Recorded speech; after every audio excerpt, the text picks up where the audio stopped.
வணக்கம் நண்பர்களே. இன்று நாம் எண்களை படிப்போமா? 1 யாவருக்கும் தலை ஒன்று. 2 முகத்தில் கண் 2. 3 முக்காலிக்கு கால் 3.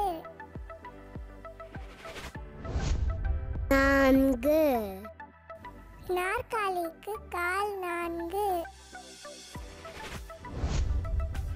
5 ஒரு கை விரல் 5.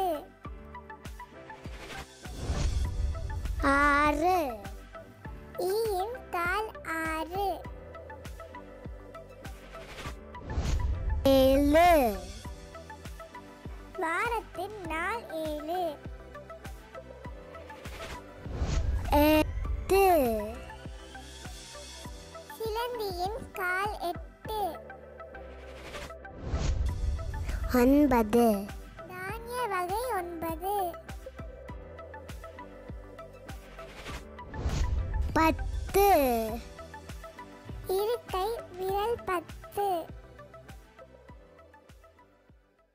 இந்த வீடியோ உங்களுக்கு பிடிச்சிருந்தா மறக்காம நம்ம சேனலை சப்ஸ்கிரைப் பண்ணுங்க. அப்போதான் நாங்க போடுற எல்லா வீடியோக்களும் உங்களுக்கு பார்க்க முடியும். நன்றி, வணக்கம்.